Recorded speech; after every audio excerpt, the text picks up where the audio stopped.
João é chamado voz por causa do dever que lhe foi imposto de clamar. Em termos figurativos, isso significa que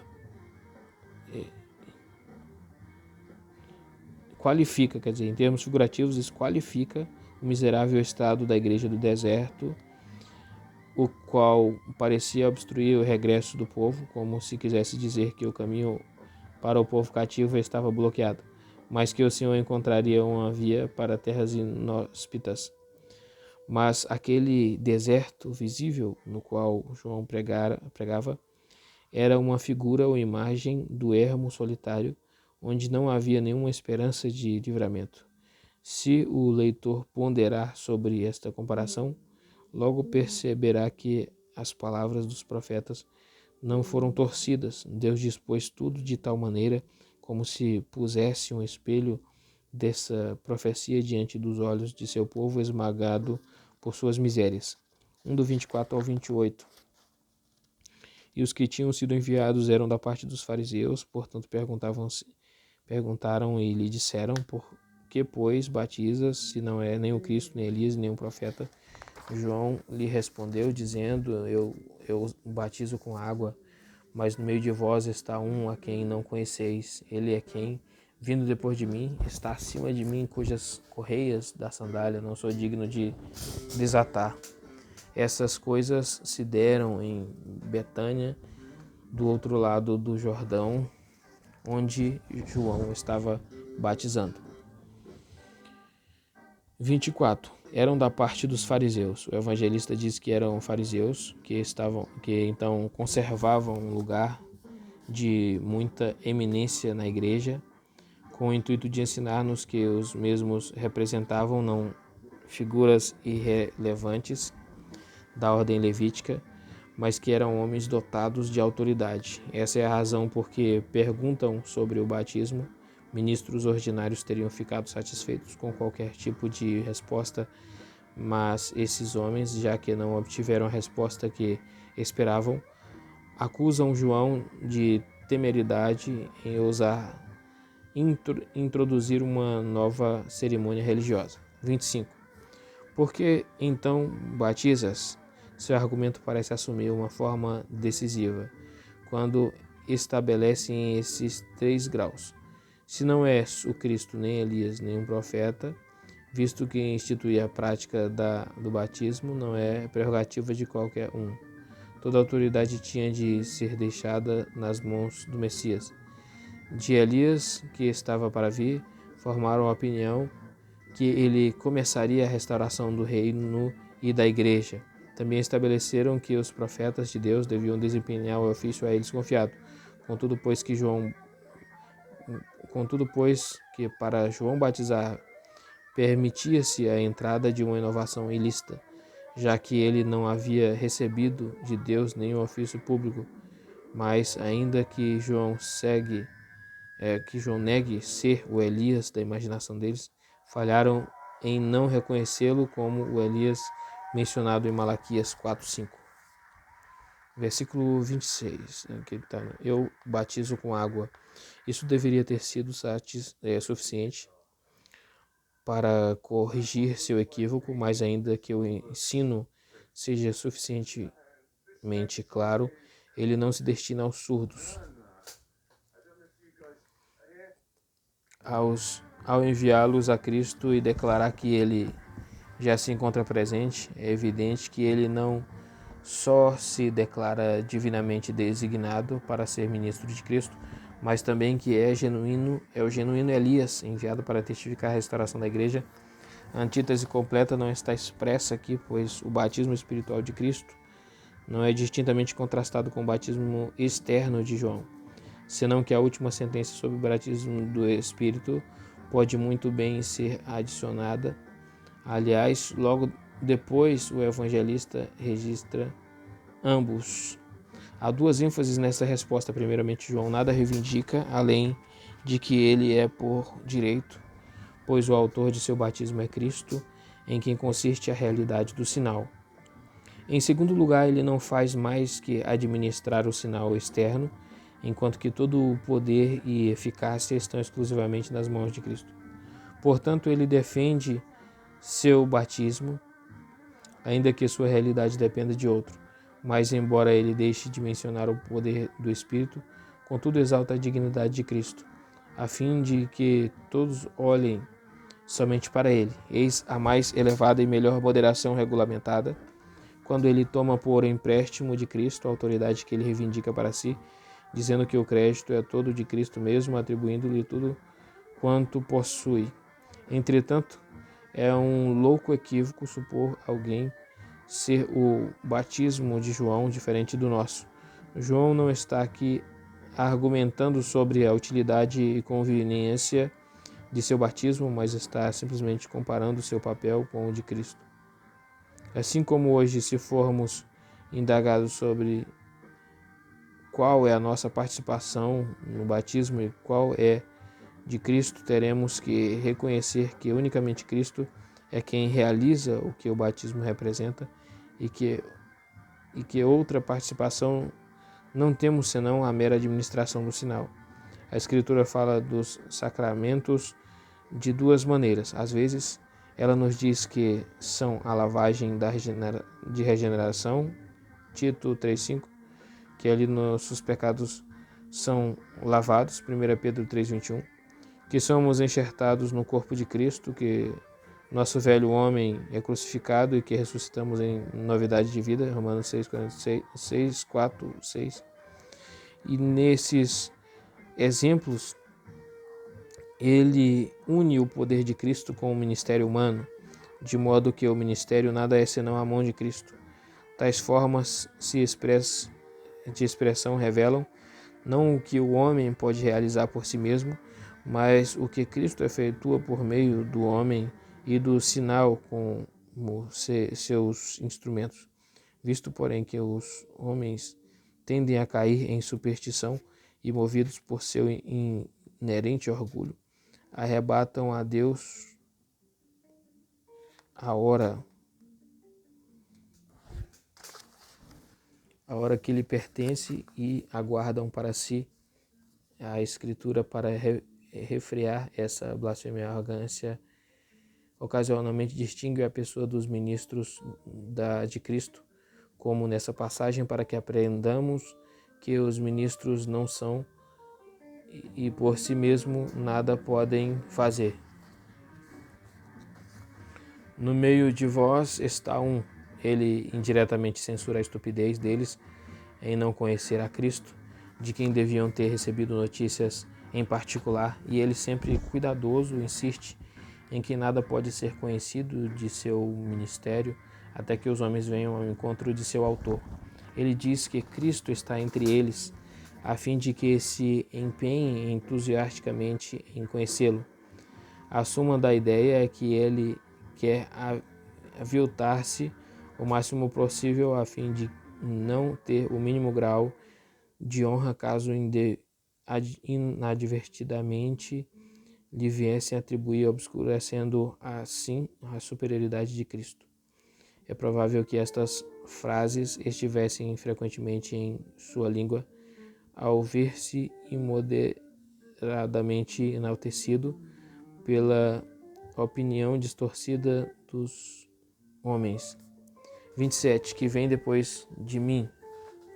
Aqui ele diz duas coisas: que Cristo às vezes o seguia, mas que em grau de dignidade ele estava muito acima dele, pois a preferência do Pai era antes de todos. Logo depois ele acrescentará um terceiro item, que a razão por que Cristo era preferido a todos os demais se devia ao fato de que ele, por direito, excedia todos. 28. Essas coisas se deram em Betânia, um local mencionado não só com o fim de autenticar o relato, mas também para informar-nos que esta resposta foi apresentada em uma assembleia numerosa, pois muitos iam ao batismo de João, e esse era um lugar comum para a realização do batismo. Pensa-se também que poderia ter sido numa travessia do Jordão, e derivam o nome desse fato, pois o interpretam como a casa da travessia. É provável que alguns prefiram a opinião daqueles que a mencionam como sendo a memorável travessia do povo, quando Deus abriu um caminho para eles no meio das águas, sob a liderança de Josué, Josué 3,13. Outros julgam que se deve ler Betabara. O nome Betânia, posto aqui por alguns, é fruto de um equívoco, pois leremos mais adiante quão perto Betânia ficava de Jerusalém. A localização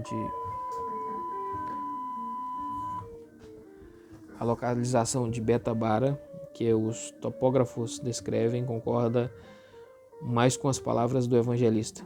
Quanto a mim, porém, não discuto a pronúncia da palavra. 1:29 ao 34. Na manhã seguinte, João viu Jesus que vinha para ele e disse: Eis o Cordeiro de Deus que tira o pecado do mundo. Este é aquele de quem eu disse: após mim vem o homem que foi preferido a mim, porque era mais excelente que eu. Eu não o conhecia, mas para que ele se fizesse manifesto a Israel. Por isso vim batizando com água. E João deu testemunho dizendo: Eu vi o Espírito descendo do céu como pomba e repousou sobre ele. Eu não o conhecia, mas aquele que eu enviou a batizar com água me disse: Sobre quem vires o Espírito descer e repousar,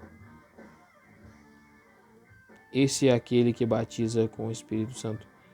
Portanto, tenho visto e testificado que este é o Filho de Deus. 29. Na manhã seguinte. Não há dúvida de que João havia falado previamente da manifestação do Messias, mas quando Cristo se manifestou, ele quis que sua proclamação fosse divulgada rapidamente, então chegara o tempo quando Cristo levaria o ministério de João à conclusão. Precisamente como a alvorada repentinamente desaparece com o nascer do sol, portanto, quando ele testificou à embaixada de sacerdotes que aquele em quem deviam buscar a verdade e poder de seu batismo já se encontrava presente e vivendo entre o povo, no dia seguinte ele o fez conhecido publicamente, pois estes dois atos terão muito mais força em mover suas mentes em decorrência de sua associação temporária. Essa também é a razão por que Cristo se manifestou na presença de João. Eis o Cordeiro de Deus. No principal ofício de Cristo é explicado de forma incisiva, porém com clareza, ao tirar os pecados do mundo por intermédio do sacrifício de sua morte, ele reconcilia os homens com Deus. Cristo certamente derrama outras bênçãos sobre nós, mas a principal, da qual dependem todas as demais, é aquela que, ao apaziguar a ira de Deus, ele nos leva a sermos considerados justos e puros. A fonte de todos os mananciais de bênçãos consiste em que, não nos imputando nossos pecados, Deus nos recebe em seu favor. Consequentemente,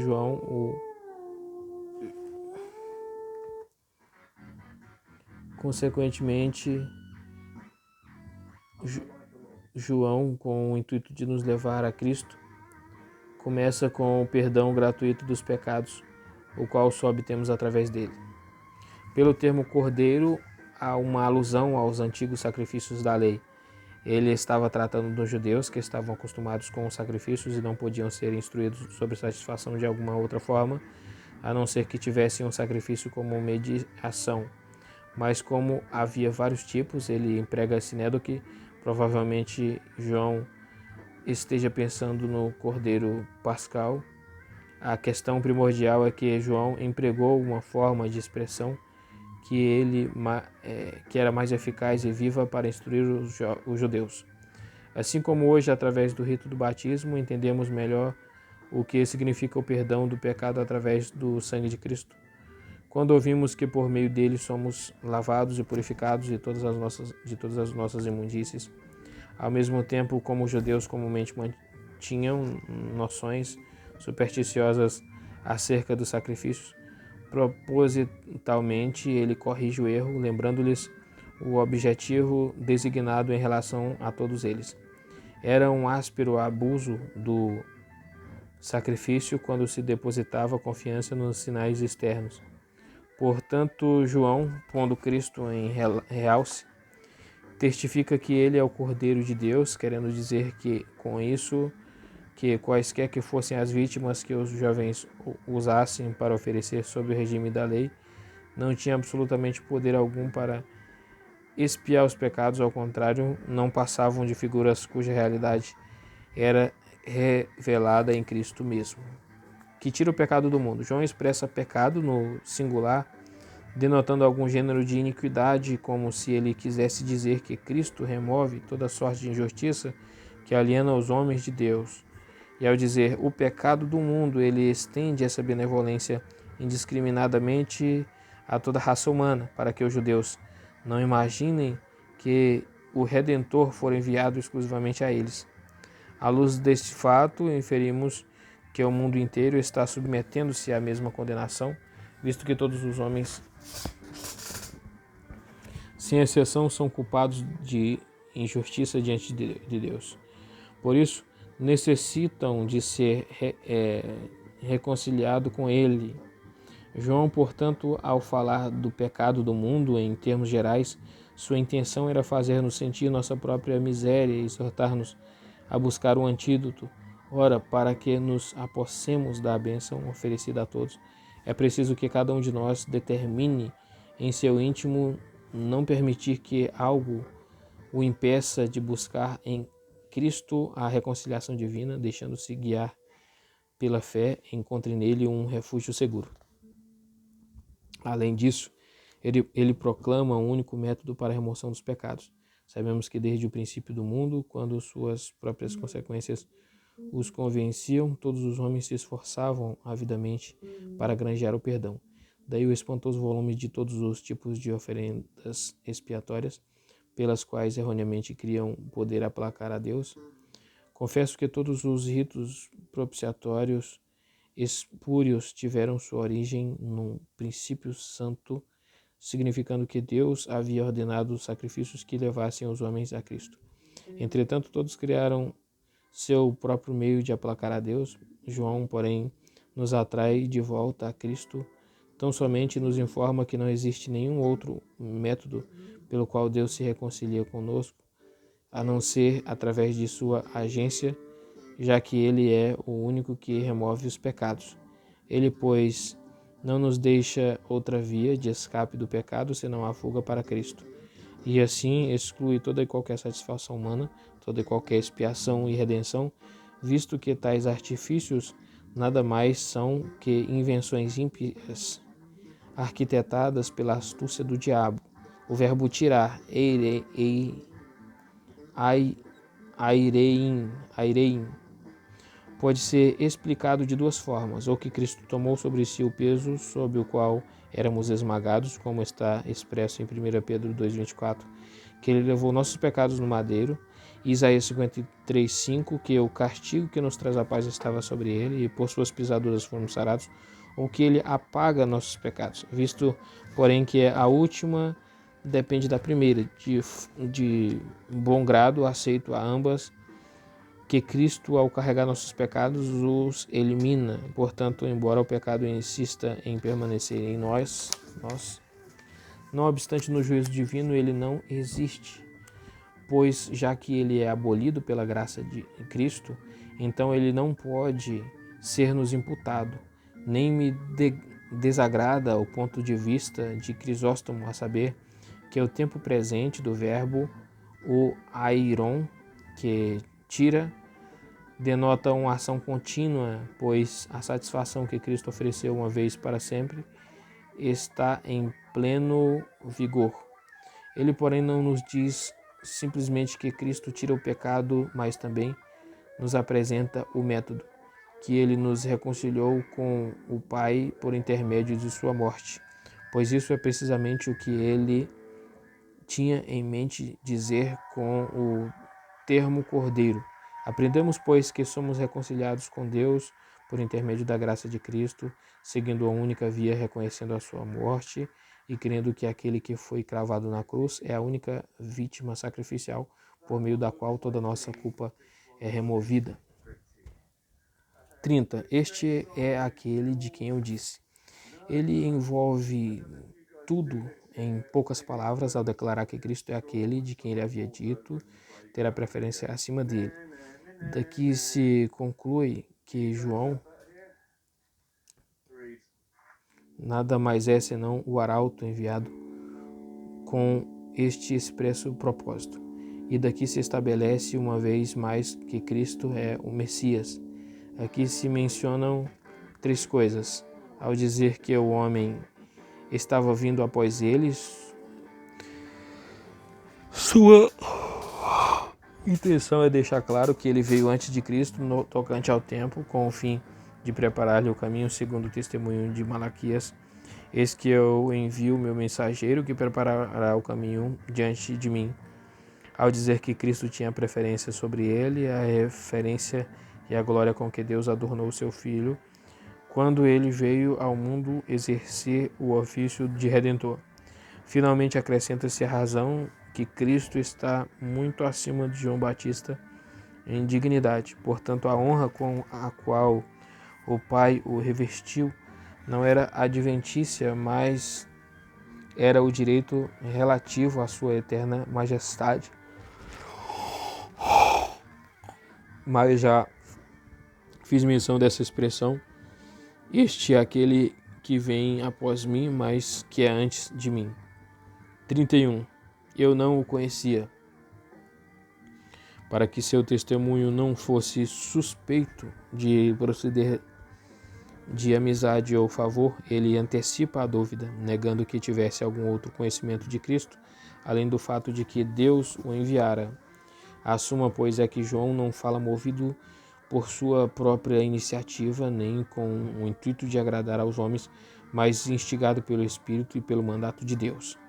Vim batizando com água, dizer, isto é, fui chamado e ordenado para este ofício, a fim de manifestá-lo a Israel. O evangelista mais adiante explica este ponto com mais clareza e confirma quando introduz João Batista, testificando que ele não tinha conhecimento de Cristo, senão o que obtivera através de um oráculo divino. Isso é por informação ou revelação de Deus, em vez do que encontramos aqui, eu vim para batizar. Ele ali declara expressamente que fora enviado, pois é somente pela vocação divina que os ministros da igreja se tornam legalmente efetivados. Quem quer que se apresente sem ser convidado, seja qual for a erudição ou a eloquência que o mesmo possua, esse não recebe autoridade alguma porquanto não veio da parte de Deus. Ora, visto que João, para batizar regularmente, tinha que ser enviado pessoalmente por Deus, assim o leitor deve entender que ninguém tem direito algum de instituir sacramentos.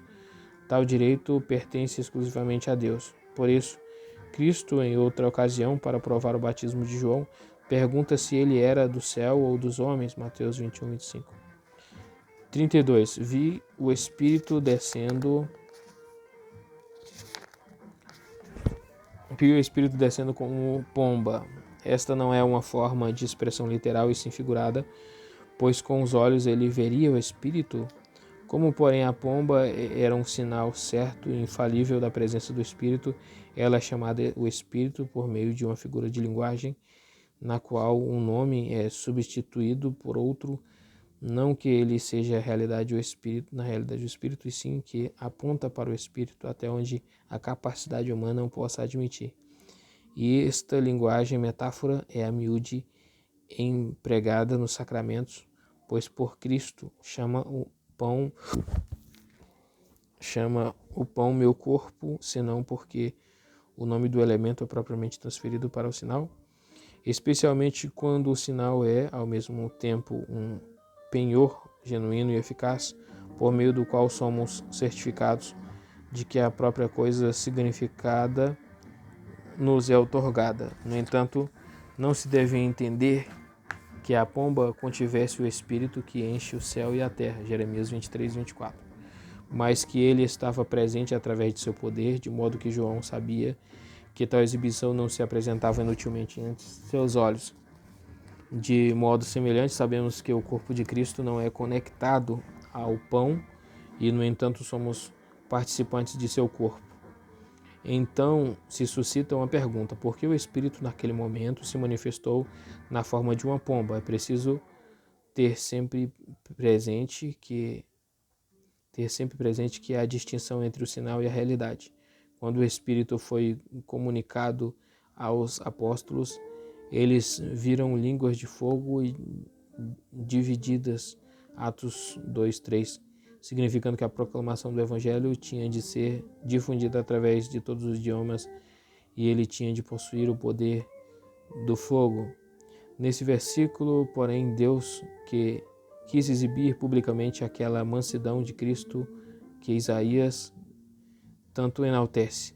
A cana trilhada não quebrará nem apagará o pavio que fumega. Essa foi a primeira vez que o Espírito foi visto descer sobre ele. Não significa que antes disso ele estivesse vazio do Espírito, mas é que agora, por assim dizer, ele está sendo consagrado numa cerimônia solene e pública, pois sabemos que ele permaneceu por 30 anos oculto como um indivíduo, porquanto o tempo de sua manifestação ainda não havia chegado. Quando, porém, quis tornar-se conhecido ao mundo, seu ponto de partida foi o batismo. Portanto, recebeu o Espírito naquela ocasião, não tanto por sua própria causa, mas causa de seu povo, e o Espírito desceu visivelmente para que soubéssemos que em Cristo habita a abundância de todos os dons, dos quais por natureza somos destituídos e vazios. Tal fato pode facilmente deduzir-se das palavras de João Batista, pois quando ele diz: sobre aquele que vires descer o Espírito e por eles repousar, e sobre ele repousar, esse é o que batiza com o Espírito Santo, versículo 33. É como se ele dissesse que o Espírito era visto de uma forma visível e repousava sobre Cristo para que ele pudesse dar de beber de sua plenitude a todo o povo. O que significa batizar com o Espírito, eu já toquei de leve a saber que Cristo comunica ao batismo sua eficácia, a fim de que eu mesmo não seja sem efeito e destituído de real valor, e isso ele faz mediante o poder de seu Espírito. 33. Sobre aquele que vires descer o Espírito. Aqui surge uma pergunta difícil. Se João não conhecia a Cristo, por que sua recusa em admiti-lo ao batismo? Com toda certeza, ele não devia dizer a ninguém que não o conhecia: devo antes ser batizado por ti. Mateus 3,14. A resposta de alguns consiste em que ele o conhecia,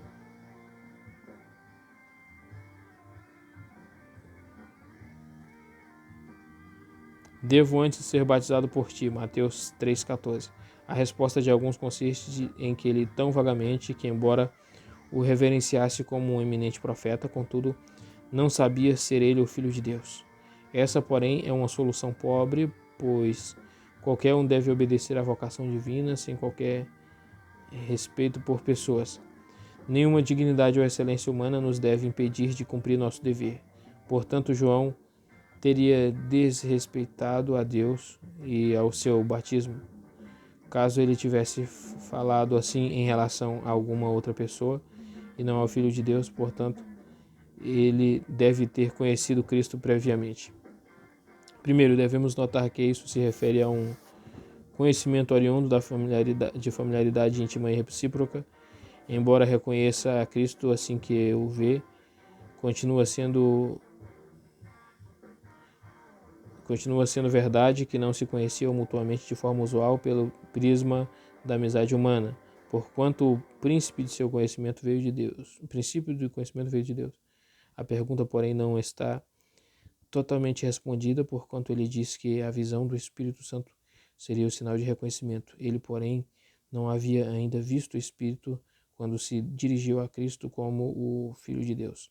De bom grado, concordo com a opinião daqueles que pensam que este sinal foi adicionado para confirmação e que ele não foi dado tanto por causa de João, mas por nossa causa. Com toda certeza, somente João o viu, porém mais por causa dos outros do que de si mesmo. Busser com propriedade, cita Mateus em Êxodo 3,12. E isto te será por sinal de que eu te enviei. Quando houveres tirado este povo do Egito, servireis a Deus neste monte. Indubitavelmente, quando saíram, já sabiam que Deus guiaria e dirigiria sua libertação, mas essa foi, por assim dizer, uma confirmação a posteriori. Semelhantemente, ela veio como uma adição à primeira revelação que fora dada a João. 34. Eu vi e testifiquei. Ele queria dizer que não alimentava dúvida alguma, pois a Deus aprove dar-lhe total e profundo conhecimento.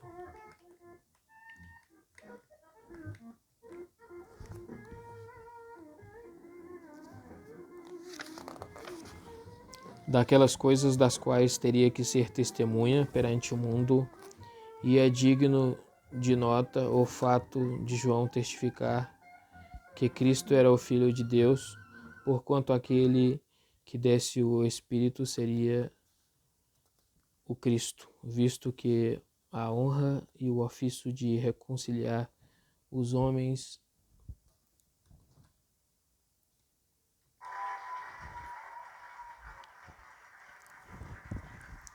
com Deus não poderiam pertencer a nenhum outro. 1:35 ao 39. No dia seguinte, João estava outra vez ali, e 2 de seus discípulos, e ele olhou para Jesus que passava e disse: Eis o Cordeiro de Deus. E os 2 discípulos ouviram-no dizer isto e seguiram a Jesus. E Jesus voltando-se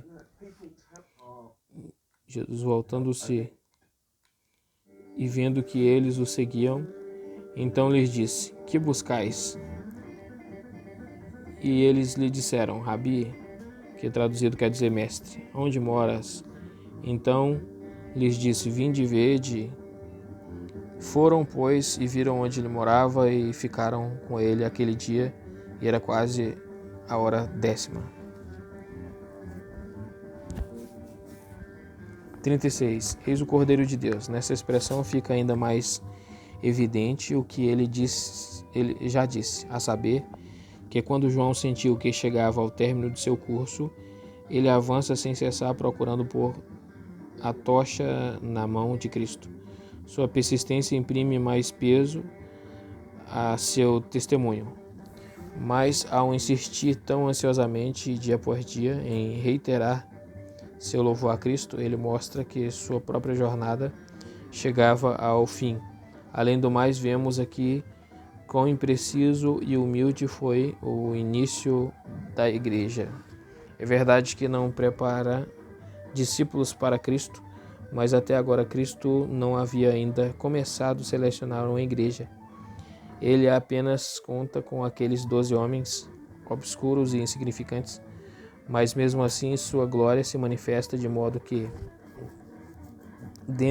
dentro em pouco, sem contar com o auxílio do poder humano ou de um forte grupo, ele expande seu reino de uma forma maravilhosa e inusitada.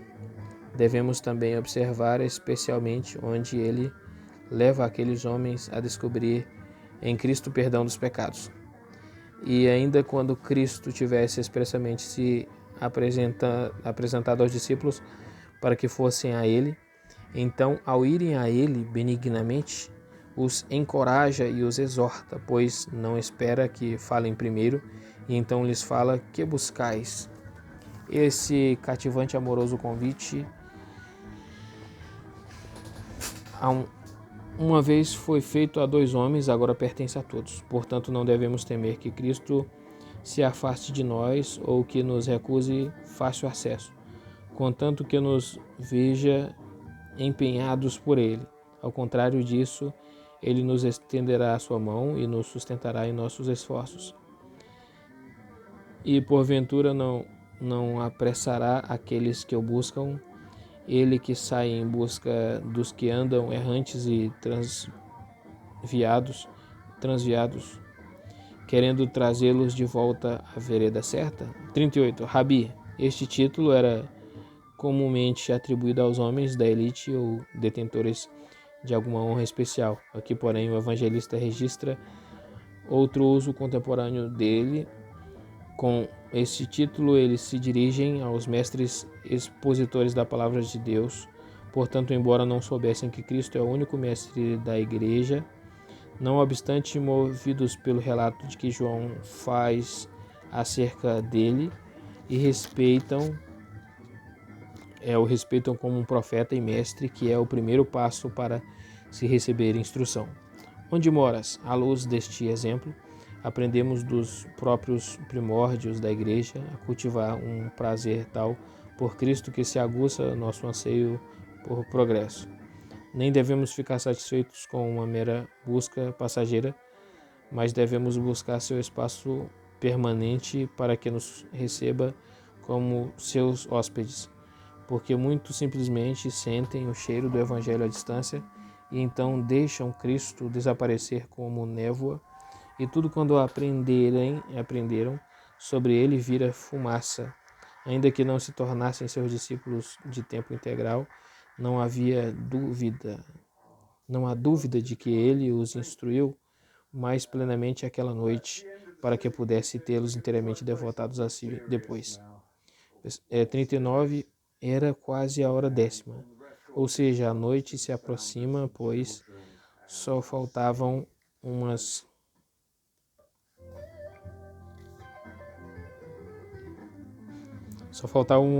2 horas, para o pôr do sol. Naquela época o dia era dividido em 12 horas, o qual era mais longo no verão e mais curto no inverno. E à luz da questão de horário, deduzimos que aqueles 2 discípulos se sentiam tão ansiosos por ouvir a Cristo e conhecê-lo mais pessoalmente, que não se preocuparam com o seu pernoite. Nós, porém, na maioria das vezes, somos muito diferentes deles, porque prorrogamos indefinidamente, uma vez que seguir a Cristo nunca nos é convincente.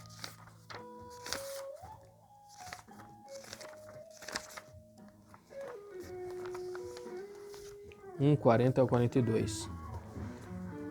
Um dos 2 que ouviram João falar e o seguiam era André, irmão de Simão Pedro. Ele encontrou primeiro o seu próprio irmão Simão e lhe disse: encontramos o Messias, que traduzido é Cristo. Ele o levou a Jesus. Jesus, olhando para ele, disse: tu és Simão, filho de João, tu serás chamado Cefas, que quer dizer Pedro. 40. Um dos 2 era André. O objetivo do evangelista, já no final do capítulo, é informar-nos como pouco a pouco os discípulos eram levados a Cristo. Aqui ele relata acerca de Pedro e logo a seguir acrescentará Felipe e Natanael. O fato de André trazer imediatamente seu irmão expressa a natureza da fé, a qual não mantém a luz guardada no íntimo, nem a extingue, ao contrário, a projeta em todas as direções. André não tem mais que uma escassa fagulha, no entanto, com ela ele ilumina ao seu irmão. Ai de nossa apatia, se porventura nós, muito mais iluminados que ele, não nos esforçamos em fazer os outros participantes da mesma graça. Realmente, podemos observar em André 2 coisas que Isaías requer dos filhos de Deus. Isaías 2:3. Que cada um de nós deve tomar o vizinho pela mão e dizer-lhe também: vinde, subamos ao monte do Senhor, a casa do Deus de Jacó, para que nos ensine seus caminhos e andemos em suas veredas. Pois André estendeu sua mão a seu irmão com um único objetivo, para que ele se tornasse com ele um colega e aluno da escola de Cristo. Além do mais, é preciso que atendemos bem no desígnio de Deus.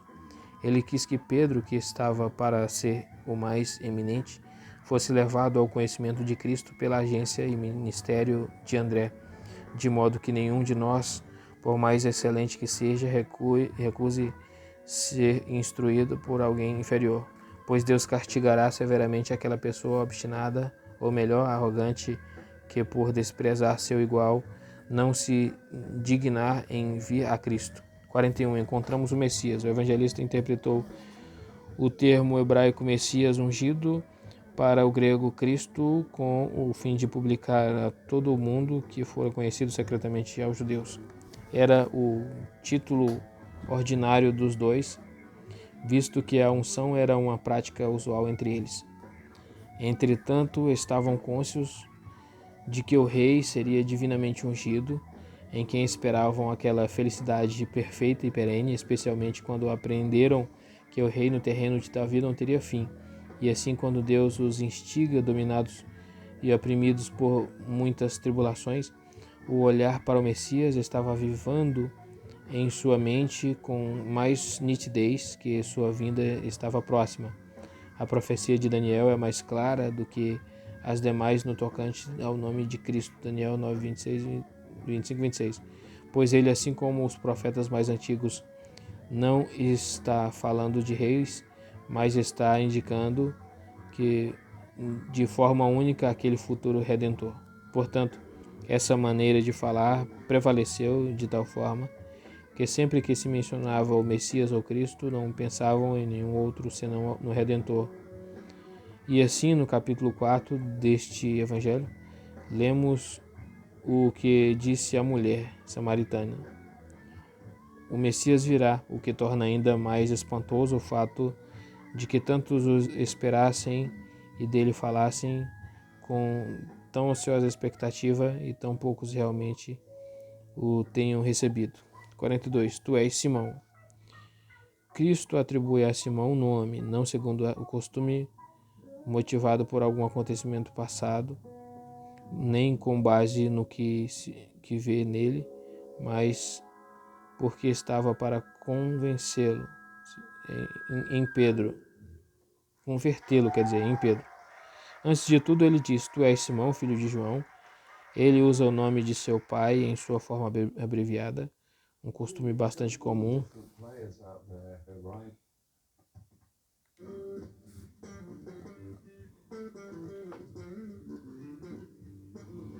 Um costume bastante comum quando os nomes são traduzidos para línguas estrangeiras. No final do capítulo se fará ainda mais óbvio que ele era filho de Johanã ou João. Tudo isso, porém, é como se Cristo houvera dito que ele seria muito diferente do que é agora, pois a menção que Cristo faz do pai de Simão não é porque ele desfrutasse de prestígio, senão que apesar de Pedro ter nascido de família obscura e de não desfrutar de nenhum prestígio entre os homens, Cristo declara que tal fato não impedirá de fazer de Simão um homem de resolução inquebrável. O evangelista, pois, registra este fato como uma predição, dizendo que o novo sobrenome era dado a Simão. Entendo como uma predição, não só porque Cristo previu o futuro de Pedro possuindo uma fé inabalável, mas também que estava predizendo o que estava para comunicar a Simão. E assim, agora na forma de aforismo, Cristo enaltece a graça que determina comunicar-lhe mais tarde, e assim ele não diz que esse é o seu nome agora, senão que o adia para o futuro. Será chamado Cefas, diz ele, realmente pertence a todos os santos, que os Pedros estejam alicerçados em Cristo, a fim de que sejam aptos para a edificação de todo o templo de Deus. Em sua excelência singular, porém, ele é o único a ser assim denominado. Os papistas, porém, agem de forma ridícula quando o põem a um lugar de Cristo como fundamento da igreja. Como se ele também não estivesse fundamento em Cristo como os demais. E não duplamente ridículos quando uma pedra fazem uma cabeça. Um cânon inconsistente traz o nome de Anacleto entre as rapsódias de Graciano, o qual, ao mudar uma palavra hebraica por uma grega, e não distinguindo a palavra grega kefale da palavra hebraica Cefas sugere que, com esse nome, Pedro foi designado a cabeça da igreja. Além do mais, Cefas é palavra aramaica, não hebraica, mas era a pronúncia usual dela depois do cativeiro babilônico. Não há, pois, ambiguidade alguma nas palavras de Cristo. Ele promete a Pedro o que este jamais teria esperado e assim exalta nele sua graça para todos os tempos, a fim de que seu estado anterior não testemunhe contra ele, uma vez que este sublime título proclama que ele foi feito um novo homem. 1:43 a 46. No dia seguinte determinou Jesus ir para a Galiléia e encontrou Filipe e disse-lhe: segue-me. Ora, Filipe era de Betsaida, cidade de André e Pedro. Filipe achou Natanael e disse-lhe: achamos Jesus de Nazaré, o filho de José, de quem Moisés escreveu na lei, também os profetas. E Natanael disse-lhe: de Nazaré pode sair alguma coisa boa? Filipe disse-lhes: vem ver. 43. Segue-me. A mente de Filipe foi inflamada por esta única palavra para seguir a Cristo, e daqui inferimos quão poderosa é a eficácia da palavra, ainda que ela não se evidencie em todos indiscriminadamente. Porquanto Deus incita muito sem qualquer resultado, como se ele estivesse soprando em seus ouvidos sons sem sentido. Portanto, a pregação externa da palavra é por si só infrutífera, e a não ser que ela fira mortalmente os réprobos, de modo tal que os faz indesculpáveis diante